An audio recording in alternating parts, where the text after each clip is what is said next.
తెలంగాణ రాష్ట్ర ప్రభుత్వం తరఫున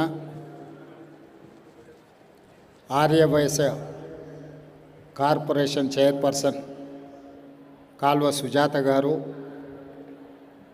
అదేవిధంగా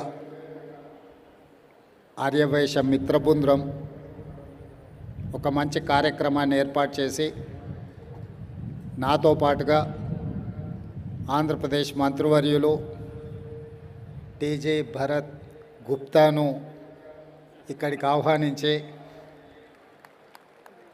అదేవిధంగా పొంగులేటి శ్రీనివాసరెడ్డి గారు, దయానంద్ గారు, శాసనసభ్యులు సూర్యనారాయణ గారు, మాజీ శాసనసభ్యులు బిగాల గణేష్ గారు, ఇతర ముఖ్యమైన ఆర్యవైశ్య ప్రజాప్రతినిధులను, అదేవిధంగా వివిధ ప్రాంతాల నుంచి వేలాది మంది ఆర్యవైశ్య సోదరులు ఎల్బీ స్టేడియంలో ఈ కార్యక్రమంలో పాల్గొని చాలా ప్రశాంతమైన వాతావరణంలో క్రమశిక్షణతో ఈ కార్యక్రమాన్ని ఏర్పాటు చేసినందుకు మనస్ఫూర్తిగా మీ అందరినీ అభినందిస్తున్న. ధన్యవాదాలు మిత్రులారా.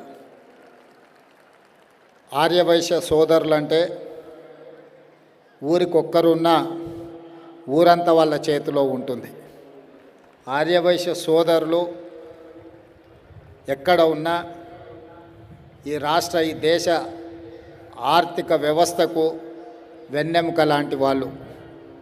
ఎవరికి ఏ కష్టం వచ్చినా, ఎవరికి ఏ ఆపద వచ్చినా గ్రామీణ ప్రాంతాలలో ముఖ్యంగా రైతులకు, వ్యవసాయ కూలీలకు నమ్మకంతో అప్పిచ్చి మళ్ళీ వాళ్ళు ఇచ్చినప్పుడు తీసుకునే ఆర్యవైశ్య సమాజము ఈరోజు తెలంగాణ నిర్మాణంలో అత్యంత కీలక పాత్ర పోషిస్తున్నారు. మీకు అందరికీ మనస్ఫూర్తిగా నేను ధన్యవాదాలు తెలియజేస్తున్నా.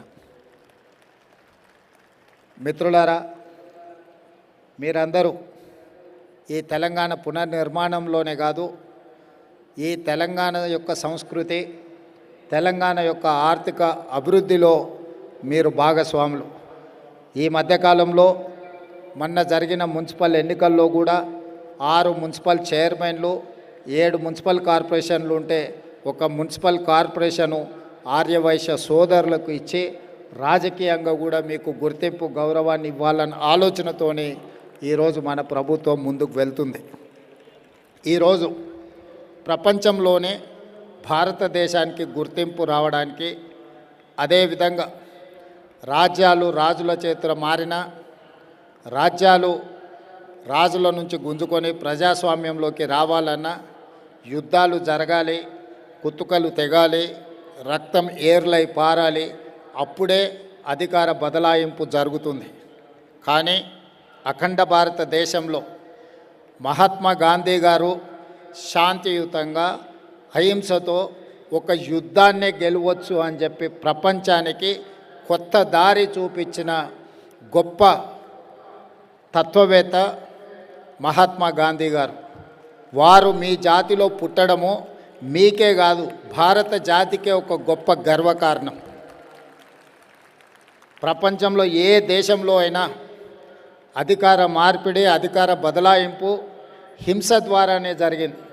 కానీ ఒక్క భారతదేశంలోనే రవి అస్తమించని సామ్రాజ్యం ఉన్న బ్రిటిషర్స్ని దేశం నుంచి తరిమేయడానికి వారి ఆలోచన, వారి త్యాగము, వారు తీసుకున్న విధానం అహింసతోనే, సహాయ నిరాకరణతోటి, ఉప్పు సత్యాగ్రహంతో ఈ దేశానికి విముక్తి కలిగించి ప్రపంచంలో యుద్ధాన్ని అహింస ద్వారానే సాధించవచ్చు, ఒక రాజ్యానికి, ఒక దేశానికి స్వతంత్రాన్ని ఇవ్వచ్చు అని ఆనాడు మహాత్మా గాంధీ గారు మన ప్రపంచానికి ఒక నూతన విధానాన్ని మనందరికీ పరిచయం చేయడం జరిగింది.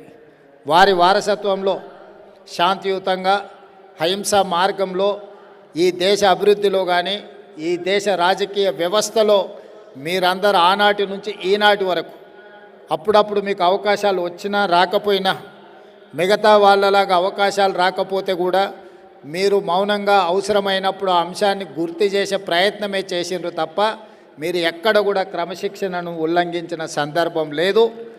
ఈ క్రమశిక్షణ ఈ రాష్ట్రం, ఈ దేశం యొక్క ఎదుగుదలకు మీ గుర్తింపు గౌరవానికి కారణమైంది.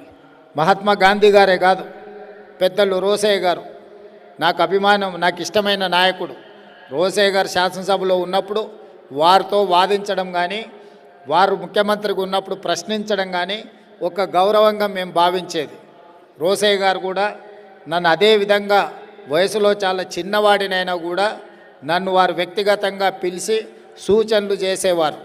అందుకే రోసయ్య గారిని చనిపోయిన తర్వాత తెలంగాణ రాష్ట్ర ప్రభుత్వం తరఫున అధికారికంగా వారి వర్ధంతి జయంతులను నిర్వహించడానికి తెలంగాణ రాష్ట్ర ప్రభుత్వం నిర్ణయం తీసుకోవడమే కాకుండా లక్కడికప్పుల్ చౌరస్తాలో అత్యంత కీలకమైన జంక్షన్లో మనం రోసయ్య గారి విగ్రహావిష్కరణ కూడా చేసుకొని తెలంగాణ ప్రజలకు రోసయ్య గారి స్ఫూర్తిని ఈరోజు మనము కొనసాగిస్తున్నాం. వారే కాకుండా టీజీ వెంకటేష్ గారు రాయలసీమలో వారు ఒక్కరే నాలాంటి మనస్తత్వం ఉన్నవాళ్ళు. ఆయన ఎవరినైనా ఎదిరించి నిలబడ్డ కర్నూలు జిల్లాలో, రాయలసీమ జిల్లాలలో ఇతరుల ఆధిపత్యాన్ని టీజీ వెంకటేష్ గారు ధీటుగా నిలబడి రాజకీయాలలో రాణించి పోటీపడి గెలిచి ఈరోజు టీజీ భరత్ కూడా ఆంధ్రప్రదేశ్లో ఈరోజు మంత్రిగా రాణిస్తున్నారు, గుర్తింపు పొందినరు.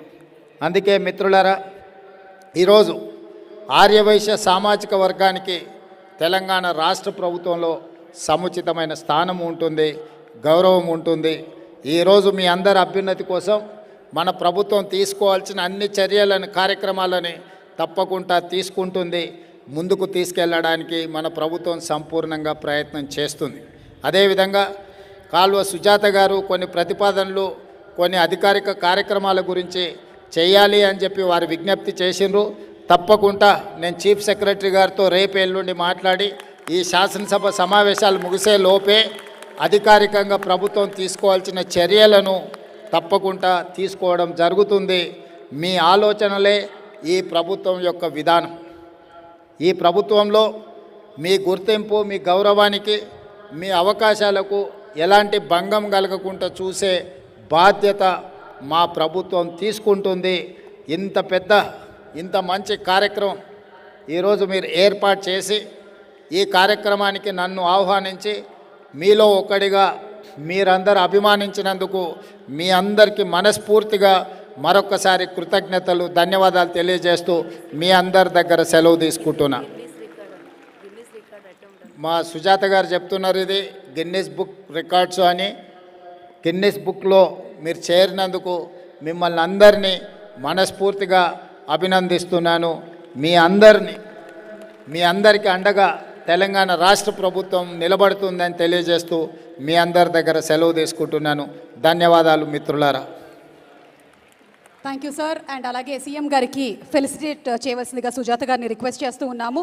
అండ్ అలాగే బెల్లి శ్రీధర్ గారిని మన గౌరవనీయ ముఖ్యమంత్రి వర్యులు గారి గురించి ఈ పారాయణంలో, ఈ శ్లోకంలో ఉన్నటువంటి కొన్ని